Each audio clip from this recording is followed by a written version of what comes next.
জনদের সাথে সংলাপের অংশ হিসেবে গণমাধ্যম প্রতিনিধিদের সাথে সংলাপ করছে ইসি। এ নিয়ে আরও জানাতে যুক্ত হয়েছেন মিয়া আমিরুল।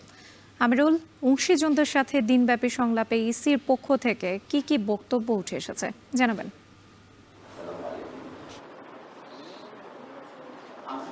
রাত্রি শুরুতেই কিন্তু উদ্বোধনীতে মূলত প্রধান নির্বাচন কমিশনার কথা বলেছেন।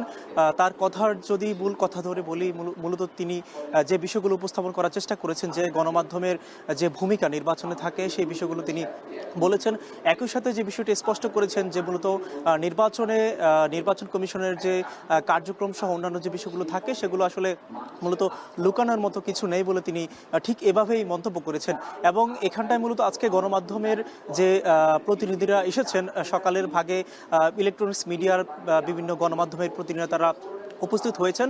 তাদের কথার অন্যান্য যে বিষয়গুলো উঠে এসেছে তার মধ্যে অন্যতম যে বিষয়টি উঠে এসেছে মূলত যে নির্বাচনে যে গণমাধ্যম নীতিমালা করা হয়েছে নির্বাচন কমিশনের পক্ষ থেকে। আপনি জেনে থাকবেন যে এই নীতিমালার মধ্যেই মূলত যে ভোট কেন্দ্রে গণমাধ্যম কর্মীদের যে অবাধে প্রবেশের সেই বিষয়টি কিন্তু বাধা রয়ে গেছে বলা চলে। একেবারে আপনি হয়তোবা জানেন যে 10 মিনিটের বেশি থাকা যাবে না, কিংবা 2 জনের বেশি গণমাধ্যম কর্মী একসাথে প্রবেশ করতে পারবে না, এমন একটি বিধান কিন্তু রাখা হয়েছে গণমাধ্যম নীতিমালায়। তো বলা চলে গণমাধ্যম নীতিমালা যেহেতু এখন পর্যন্ত চূড়ান্ত হয়নি, সেই হিসাবে কিন্তু অংশীজনদের মতামতের মধ্যে এই বিষয়টি বিশেষভাবে গুরুত্ব পাচ্ছে।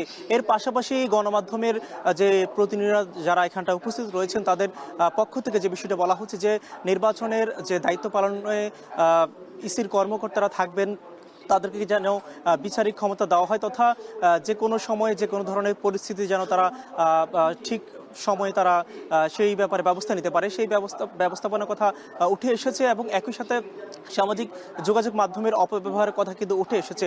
একই সাথে তাদের পক্ষ থেকে কমিশনকে একটি বিষয় জানানো হয়েছে যে যেহেতু কমিশনের অনেক ধরনের বাধ্যবাধকতা থাকে, কিংবা তাদের যে অফিসিয়ালি একটি বক্তব্য থাকে, যেটি বলা হয়েছে গণমাধ্যম কর্মীদের পক্ষ থেকে, যে মূলত যেন তাদের যে তথ্যগুলো থাকে কিংবা বার্তাগুলো থাকে বিভিন্ন ভোটার কিংবা প্রার্থীকে ঘিরে, যেহেতু এখন সামাজিক যোগাযোগ মাধ্যমের একটি অপব্যবহার হচ্ছে, বলা হচ্ছে যে যেহেতু প্রথম সারি কিংবা মূলধারার যে গণমাধ্যমগুলো রয়েছে তাদেরকে কাছে যেন সময় মতো পৌঁছানো হয় নির্বাচন কমিশনের পক্ষ থেকে।